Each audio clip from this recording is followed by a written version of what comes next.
Hello friends, स्वागत है आपका आपके अपने YouTube channel S Kumar gardening में। इस चैनल पे आपको फ्रूट, फ्लावर और वेजिटेबल्स की ग्रो केयर एंड ग्राफ्टिंग के अपडेट लगातार मिलते रहते हैं। तो आज के इस अपडेट में चूँकि अब सर्दियां स्टार्ट होंगी और सर्दियों में फ्लावरिंग प्लांट के ढेरों ऑप्शन हमारे पास होते हैं। कुछ पौधे हम सहेज कर रखते हैं गर्मियों से, बारिश के मौसम से बचाकर। उनमें कैलेंचो भी एक प्लांट है जिसको हम सर्दियों की फ्लावरिंग के लिए तैयार करते हैं। इसके कटिंग को प्रोपगेशन के कई तरीके हैं। मैंने पहले भी आपके साथ इसको कटिंग से, इसकी पत्तियों से किस प्रकार आप इसको प्रोपगेट कर सकते हैं उसका तरीका आपके साथ पहले ही शेयर किया है।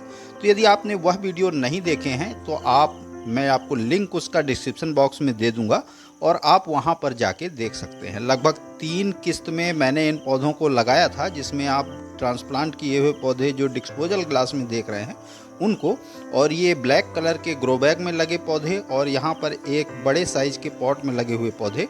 तो जो पहले मैंने पौधे कटिंग लगाई थी उनको मैं ट्रांसप्लांट कर चुका हूँ, और जो ब्लैक कलर की पॉलीथीन में लगा पौधे हैं उनको आज मैं ट्रांसप्लांट करने वाला हूँ। तो मिट्टी की बात कर लें कि किस तरह की मिट्टी आपको कैलेंचोई के लिए उपयोग करनी है। तो इसके लिए बेहतरीन बेल्ड्रेन सॉइल आपको लेनी है। तो यहाँ पर हम 12 इंच के गमले से निकली हुई पुरानी मिट्टी का उपयोग कर रहे हैं। तो एक 12 इंच का गमला हमने खाली किया था, उसको मिट्टी को निकाल के धूप में 2 दिन अच्छे से सुखाया है, और 3 भाग गमले की निकली हुई मिट्टी, 1 भाग गोबर खाद मिला के इस मिश्रण को तैयार किया है। मिट्टी हमेशा कैलेंचो के लिए आपको बेल्ड्रेन उपयोग करनी है, क्योंकि यह एक सेकुलेंट फैमिली से बिलोंग करने वाला पौधा है। ज़्यादा मॉइस्ट यदि मिट्टी में होल्ड होता है तो इसकी जड़ें खराब हो जाती हैं, पौधा सही ढंग से ग्रोथ नहीं करता। तो मिट्टी में थोड़ी सी मात्रा में मैंने फंगीसाइड पाउडर ऐड कर लिया है, और इस मिट्टी को हम अच्छे से मिक्स करेंगे। और इसी में जो कैलेंचोई के तैयार पौधे हैं उनको हम रेत से निकाल कर, चूँकि हमने ग्रोइंग मीडिया रेत उपयोग किया था इसकी कटिंग को प्रोपगेशन के लिए, तो उससे निकाल के हम इन पौधों को अब मिट्टी में ट्रांसप्लांट करेंगे, और आगे चल के फिर हम इन्हें पॉट्स में लगाएंगे। पॉट्स, ज़्यादा बड़े पॉट्स में आपको इस तरह के पौधे नहीं लगाने हैं। ज़्यादा बड़े पॉट्स में ओवर वाटरिंग की समस्या बहुत होती है, तो इसके लिए 6 से 8 इंच का पॉट ज़्यादा बेहतर होता है। मिट्टी बिल्कुल बेल्ड्रेन हो, खाद युक्त हो, ताकि यह पौधा सर्दियों में अच्छी फ्लावरिंग पे करे। तो देखिए, हमने अपने पौधे जो कटिंग से प्रोपगेट किए हैं उनको मैंने इस ग्रो बैग से निकाल लिया है, और इसकी पूरी तरह से रेत हम साफ़ करेंगे। तो प्रोसेस आप समझ लें। कटिंग से प्रोपगेशन के कई तरीके मैं पिछले साल आपके साथ इसके अपडेट किए हैं मैंने, तो आप उनको देख के इसकी कटिंग अभी भी आप लगा सकते हैं। यदि आपके पास पुराने पौधे हैं तो आप उनकी कटिंग्स लेकर, और इसे अभी चूँकि अब हमने इसको लगभग 1 महीने का समय बीत चुका है इनकी कटिंग्स को। जो पहले किस्त हमने इसकी ट्रांसप्लांट की है उसको 1 महीने पहले मैंने लगाया था। इनको लगभग 20 दिनों के अंदर इसकी कटिंग अच्छे से रूट्स डेवलप हो जाती हैं। थोड़ा सा रूटिंग हार्मोन पाउडर के साथ यदि आप इसे लगाते हैं, इसको मैंने किसी भी तरह का कोई रूटिंग हार्मोन नहीं लिया था, सिर्फ नॉर्मल रेत में इसकी कटिंग्स को लगा के मैंने पौधे तैयार किए हैं। तो थोड़ा सा पानी हम एक मग में ले लेंगे, आप किसी भी बर्तन में ले लीजिए, थोड़ा सा फंगीसाइड ऐड कर लीजिए उसमें, ताकि जो रेत है लगी हुई है और साथ में जो थोड़ा बहुत फंगस वगैरह कुछ हो सकता है आपके पौधों में, तो पौधे आपके ख़राब ना हो। तो इसे थोड़ी देर के लिए डुबा के इस तरह से आपको छोड़ देना है। इससे आपके पौधे जो हैं वह रेत भी निकल जाएगी, और साथ में फंगीसाइड का जो घोल डिप किया है वह भी इसकी रूट्स में लग जाएगा।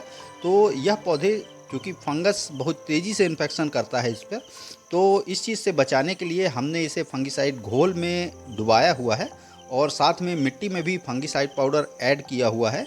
तो देखिए, सभी पौधों को अब हम इस तरह से निकाल लेंगे, और फिर इन्हें जिस तरह आपने कुछ पौधे ट्रांसप्लांट किए हुए देखे हैं उसी तरह से इनको ट्रांसप्लांट कर लेंगे।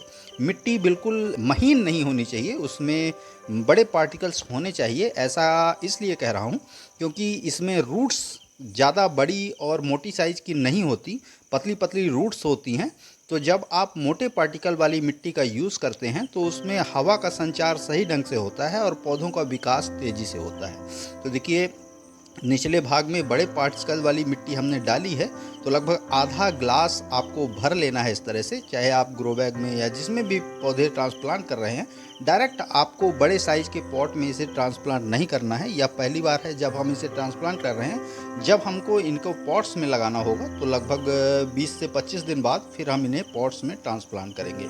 तब तक जो बारिश में यानी गर्मियों के मौसम में हमने मॉस रोज और पोर्चुलाका के पौधे लगाए थे, क्योंकि अब बारिश के बाद ठंड का मौसम आएगा, धीरे धीरे वे फ्लावरिंग ख़त्म करेंगे, तो वे पॉट्स हमारे पास अवेलेबल हो जाएंगे। उनको हम अलग करके और फिर उनमें इन कैलेंचोई के पौधों को ट्रांसप्लांट कर देंगे। तो देखिए, इस तरह से ज़्यादा तेज़ी से नहीं दबाना है, वाटरिंग लगातार करते जाना है आपको पौधों को। ज़्यादा समय तक इसकी रूट्स सूखी मिट्टी के संपर्क में यदि रहेंगी तो पौधा सही ढंग से ग्रोथ नहीं करेगा और ख़राब भी होने की संभावना है, क्योंकि मॉइस्चर सूखी मिट्टी जल्दी से रूट्स से खींच लेंगी और पौधे की जड़ें खराब हो जाएंगी। तो देखिए, इस तरह से आपको आधी गिलास भर के और फिर सॉइल मिक्स से फिल करके और लगातार इसकी वाटरिंग भी करते जाना है।